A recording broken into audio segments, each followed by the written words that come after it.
Albeemii faarfannaa lakkoofsa sadaffaa kan mata dureen isaa na barsiisi jedhu kan faarfataa Daawit Girmaatiin qophaa'ee guyyaa har'aa bifa ajaa'ibaa fi bifa dinqiidhaan eebbisaa raawwateetii jira. Dhugaadhumatti sagantaan kun sagantaa Hafuurri Waaqayyoo fi ayyaanni Waaqayyoo irratti mul'atedha. Namooti baay'een golee Oromiyaa garaa irraa walitti qabamuudhaan magaalaa Finfinnee keessatti bifa dinqiif ajaa'ibaatiin hirmaataniitu jiru. Fooliin sagantaa sanaa kan baay'ee namatti toluu fi namooti jaalala faarfataa Daawit Girmaaf qaban kan isaanitti agarsiisaa turanidha. Maarree egaa albeemii faarfannaa mata dureen isaa na barsiisi jedhu yookaan albeema lakkoofsa sadaffaa Daawit Girmaa kun tiraakii 16 kan of keessaa qabu. Faarfannaa galataa, faarfannaa ergaa gurguddaa qaqqabuu fi istaayilii fi meeshaa muuziqaa babbareedaadhaan kan hojjetame amma yeroo kana gadhiifameetii jira.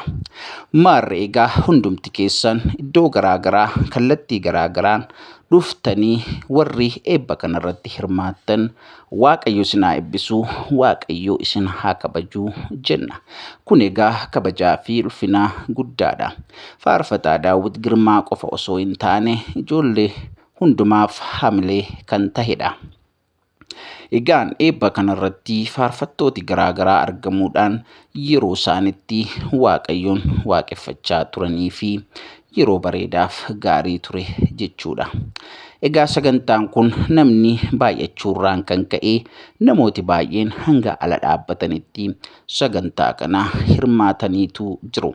Dhugaadhumatti bakki sagantaan kun itti qophaa'e illee haala mijataa kan hin taane yoo ta'e illee namni immoo xiiqii fi jaalala obboleessa kanaaf qabu agarsiisuuf iddoo garaagaraatii yaa'ee baay'ee sagantaa bareedaa ture jechuudha. Egaa Waaqayyo isin haa eebbisu hundumti keessan kan irratti argamtanii eebba kana bareechitan Waaqayyo isin haa kabajuu jenna. Akkasumallee sagantaa kana qindeessuudhaan warroonni bira dhaabbattanii fi warroonni deeggartan hundumti keessan Waaqayyo isin haa kabajuu jenna. Daawit Girmaatiinis baga Waaqayyo si gargaaree ammayyuu itti fufii faarfadhu, ammayyuu itti fufii adeemii siin jenna. Namni hundumtuu egaa deeggarsaa fi tumsa isaa ammallee itti fufee akka inni gargaaru gamanumaan isiniif dhaamna. Egaan YouTube isaarraallee faarfannaa isaa deemaa dhaggeeffadhaan dhaamsa keenyadha. Kun egaa miidiyaa isin jaallattanii hordoftan Gonfoo miidiyaadha. Karaa garaa odeessaalee garaa kan isin biraan ga'u jechuudha. Maarree egaa YouTube kana subscribe gochuudhaan tumsaan dhaamsa keenya Waaqayyo bara keessan jireenya keessan eebbifamaa isiniin jenna.